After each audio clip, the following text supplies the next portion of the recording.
ಸರ್ಕಾರದ 5ನೇ ಗ್ಯಾರಂಟಿ ಯುವ ನಿಧಿ ಚಾಲನೆಗೆ ಕೌಂಟ್ ಡೌನ್ ಆರಂಭವಾಗಿದೆ. ನಾಳೆ ಶಿವಮೊಗ್ಗದಲ್ಲಿ 5ನೇ ಗ್ಯಾರಂಟಿಗೆ ಸಿಎಂ ಡಿಸಿಎಂ ಚಾಲನೆ ಕೊಡ್ತಾರೆ.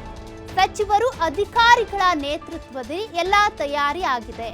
ಸಿದ್ಧತೆ ಬಗ್ಗೆ ಶಾಸಕ ಬೇಳೂರು ಗೋಪಾಲಕೃಷ್ಣ ಮಾಹಿತಿಯನ್ನ ಪಡ್ಕೊಂಡಿದ್ದಾರೆ.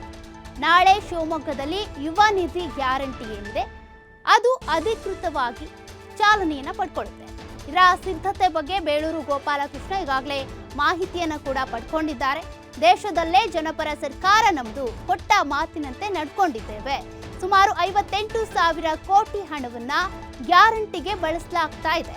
ಹಂತ ಹಂತವಾಗಿ ಎಲ್ರಿಗೂ ಕೂಡ ಹಣ ಹೋಗುತ್ತೆ ಅಂತ ಬೇಳೂರು ಗೋಪಾಲಕೃಷ್ಣ ಮಾಹಿತಿಯನ್ನ ಕೊಟ್ಟಿದ್ದಾರೆ. ಸರ್ಕಾರದ 5ನೇ ಗ್ಯಾರಂಟಿ ಏನಿದೆ ಯುವ ನಿಧಿ, ಡಿಪ್ಲೊಮಾ ಹೋಲ್ಡರ್ಸ್ ಮತ್ತೆ ಡಿಗ್ರಿ ಹೋಲ್ಡರ್ಸ್ ಯಾರ್ಯಾರೆಲ್ಲ ನಿರುದ್ಯೋಗಿಗಳಿದ್ದಾರೋ ಅವರಿಗೆ ಈ ರೀತಿ ನಿರುದ್ಯೋಗ ಭತ್ಯೆಯನ್ನು ಕೊಡುವಂಥ, ಮಾಸಿಕ ವೇತನವನ್ನು ಕೊಡುವಂಥ ಈ ಯುವ ನಿಧಿ ಗ್ಯಾರಂಟಿಯನ್ನು ನಾಳೆ ಜಾರಿಗೊಳಿಸಲಾಗುತ್ತೆ.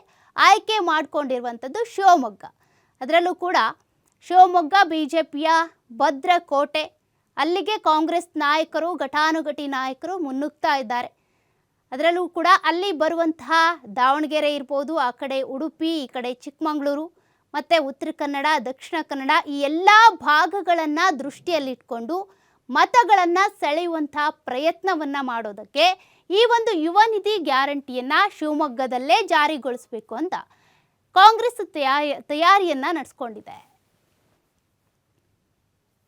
ಬಹುಶಃ ಇಡೀ ದೇಶದಲ್ಲಿ ಈ ರೀತಿಯಾದಂಥ ಒಂದು ಸರ್ಕಾರ ಜನಪರವಾಗಿ, ಜನರ ಪರವಾಗಿ ಇಷ್ಟು ಬೇಗನೆ 5 ಗ್ಯಾರಂಟಿಗಳನ್ನು ಕೊಡೋ ಮೂಲಕ ಸುಮಾರು 58,000 ಕೋಟಿಯನ್ನ ಜನರಿಗೆ, ಬಡವರಿಗೆ, ಜನಸಾಮಾನ್ಯರಿಗೆ ಕೊಡುವಂಥ ಒಂದು ಸರ್ಕಾರ ಇವತ್ತು ಬಂದಿದೆ ಅಂತ ಹೇಳಿದ್ರೆ ನಮ್ಗೆಲ್ರಿಗೂ ಖುಷಿಯಾಗುವಂಥದ್ದು, ಹೆಮ್ಮೆ ತರುವಂಥದ್ದು.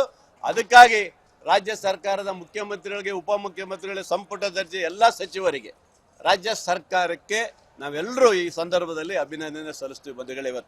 ಇವತ್ತು ಇಡೀ ಯುವಜನತೆ, ಇವತ್ತು ಏನು ಯುವಜನತೆ ಇದ್ದಾರೆ ರಾಜ್ಯದಲ್ಲಿರುವ ಯುವಜನತೆಗೆ 3,000 ರೂಪಾಯಿಯನ್ನ ನಿರುದ್ಯೋಗ ಭತ್ಯೆ ಕೊಡೋ ಮೂಲಕ ಮತ್ತು ಡಿಪ್ಲೊಮಾದವಂಥವರಿಗೆ 1,500 ರೂಪಾಯಿ ಕೊಡುವಂಥದ್ದು ನಿಜವಾಗಲೂ ಒಳ್ಳೆ ಕೆಲಸ ಇದು.